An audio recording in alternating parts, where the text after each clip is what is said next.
Why we need private property to deal with scarce resources. Written by Barron. Originally published November 2, 2015 on Mises.org. Scarcity of resources exists in many forms and is the problem in economics. If resources were not scarce, there would be no need to economize. The existence of scarcity is true of all resources such as time, human energy, and natural resources. However, it is not necessarily intuitive that allowing scarce resources to be owned privately is the solution to this problem. Consequently, socialism appears attractive to many and they turn to having all resources owned collectively for the common good. Unfortunately, a society which spurns private property and hands resources over to government planners instead often learns the terrible lessons of central planning and the tragedy of the commons, that is, commonly held resources will be plundered to extinction. If society spurns allowing private ownership of resources, it must find some other means to prevent the tragedy of the commons and to allocate goods. Historically, the means chosen is the use of force and central planning. Throughout history, most of mankind has been divided into a hierarchical system of masters and slaves with some gradations between the two extremes. The masters, pharaohs, emperors, kings, sultans, warlords, etc. devised complex rules-based systems for resource distribution that were decided by a small number of people and not by markets. And ultimately, these plans depended upon pure terror for enforcement. But the so-called solution to the problem of scarcity restricting the people's liberty through the use of force does not work. Problem 1. We can't economize without effectively ordering our preferences first. The gradual growth in the understanding of what we now regard as basic economics eventually ended thousands of years of subsistence existence for the masses in the West. Modern economics explained that without private ownership of resources, there was no mechanism for observing or acting on ordinal preferences in which persons prioritized desires from highest to lowest. Without a way to allocate goods according to ordinal preferences, there is no rational means to economize for the betterment of society.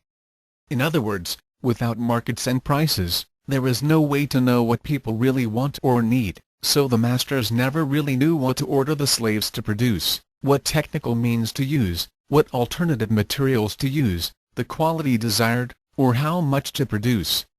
Thus, the commissars of the Soviet Union ordered the production of inefficiently produced, shoddy goods. The Soviet Empire collapsed, despite the fact that Russia is blessed with vast natural resources and an industrious population. Problem 2. Few raw materials are ready to consume. A second fatal problem with common government ownership of resources is that few readily available, consumable resources actually exist. There are no resources on the planet that do not require at least a minimum of effort to transform into a consumable product. Even edible berries growing in the wild must be harvested, meaning that someone must transport himself to the berries' location and pull them from the bush at just the proper time. The cost of doing so is the value one places on forfeiting his leisure. Of course, other natural resources require much more effort to convert to consumable products, passing through many stages of production.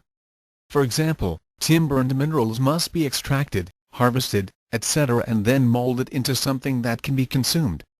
Consider a hiker lost in the wild. It matters not at all to him that great stands of timber lie within easy reach or that valuable minerals lie underfoot. These natural resources require great effort over very long time periods to be converted into something consumable, as is the case with converting timber into a shelter or crude oil into gasoline. A lost hiker does not have the knowledge, time, or previously produced means to convert these basic resources into consumable products to ensure his survival. All this is far beyond anyone's autarkic abilities. Now let us assume that someone did harvest trees by felling them, transporting them to a lumber mill, milling them, storing them in a ventilated and dry place for many months before kiln drying them, all processes that are required to turn trees into usable lumber, advertising their availability to contractors, keeping sales records, sending out bills, and collecting the bills, only to have a socialist call him a plunderer and confiscate his lumber for free distribution to whomever the masters deem to be politically advantageous to their continued privileged position. No one other than the favored cronies of government would ever harvest another tree. In other words, production of usable lumber would be monopolized, and as with all cases of monopolies, prices would increase and quality would decline. Moreover, with no voluntary market at work in timber and forest land, there would be no means of knowing if these resources were being used in a way valued by those who valued them most. At the same time, the central planners could not let just anyone harvest the trees or access the land. If the trees had no owners, great forests would be denuded in short order because there would be no social mechanism to prevent what would amount to a tragedy of the commons by order of the state. Problem 3. We need private property to build capital. Without the ability to profit from privately owned property, there would be no incentive to provide or withhold capital for any endeavor. Also, a system of private ownership is necessary to determine if that capital is being used in a way the consumers value. The consequences of ignoring this fact of economic science is most evident today in China's ghost cities, where resources, both natural and human, have been expended for no observable benefit except to advance the careers of politicians who can claim to have met the requirements of the latest 5-year plan.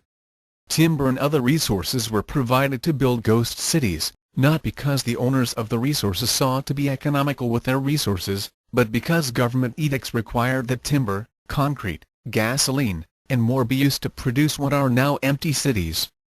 The opposite case of resource waste comes from special interest groups who capture the political apparatus of the state and prohibit exploitation of resources by private individuals.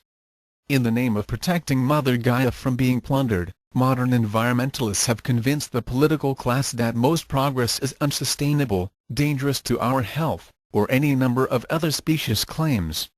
Society is prevented from benefiting from the conversion to consumable products. The poor suffer the most from these policies as the prices of raw materials and thus finished consumer goods are driven up. Private ownership ensures that valuable resources will never be plundered to extinction, because their value will have been capitalized.